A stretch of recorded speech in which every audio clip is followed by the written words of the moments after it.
KSRTC ordinary ബസ്സിൽ സ്ത്രീകൾക്ക് സൗജന്യയാത്ര അനുവദിച്ച UDF സർക്കാരിൻ്റെ നടപടിക്കെതിരെ കഴിഞ്ഞ ദിവസം ഹൈക്കോടതിയുടെ പരിഗണനയിൽ വന്ന ഹർജി വിധി പറയാൻ ഇന്നത്തേക്ക് മാറ്റുകയായിരുന്നു.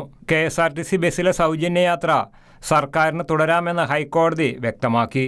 പ്രിയദർശിനി പദ്ധതി രാഷ്ട്രീയ നേട്ടത്തിനുള്ള തെരഞ്ഞെടുപ്പ് വാഗ്ദാനമെന്നായിരുന്നു ഹർജിക്കാരൻ്റെ വാദം. എന്നാൽ സർക്കാർ വാഗ്ദാനം പാലിക്കുകയാണ് ഉണ്ടായതെന്നും കെ.എസ്.ആർ.ടി.സി ബസ്സിലെ സ്ത്രീകളുടെ സൗജന്യയാത്ര നിർത്തണമെന്ന് എങ്ങനെ പറയുമെന്നും കോടതി ചോദിച്ചു.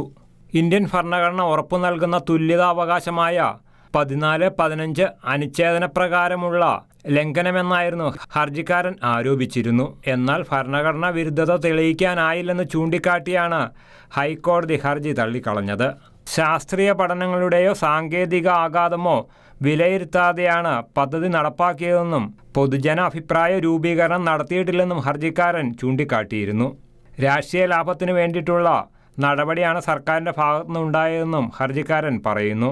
കെ.എസ്.ആർ.ടി.സി ബസ്സിൽ സ്ത്രീകൾക്ക് സൗജന്യയാത്ര നടപ്പാക്കിയതിലൂടെ പ്രതിവർഷം ഏകദേശം 800 കോടി രൂപയുടെ നഷ്ടം സംസ്ഥാന ഖജനാവിന് ഉണ്ടാകുന്നുണ്ട്. ഈ സാമ്പത്തിക അധിക ബാധ്യത സർക്കാർ സാമ്പത്തിക പ്രതിസന്ധി നേരിടുന്ന ഘട്ടത്തിൽ താങ്ങാൻ പറ്റാത്ത കാര്യമാണെന്നും ഹർജിക്കാരൻ ആരോപിച്ചിരുന്നു. എന്നാൽ ഹർജിക്കാരൻ്റെ വാദങ്ങളെല്ലാം തള്ളിക്കൊണ്ടാണ് സൗജന്യയാത്ര തുടരാമെന്ന് ഹൈക്കോടതി വ്യക്തമാക്കിയിട്ടുള്ളത്. ഈ മാസം 15 മുതലാണ് കെ.എസ്.ആർ.ടി.സിയിലെ ഓർഡിനറി ബസ്സിൽ പ്രിയദർശിനി എന്ന പേരിൽ സ്ത്രീകൾക്ക് സൗജന്യയാത്ര ആരംഭിച്ചത്.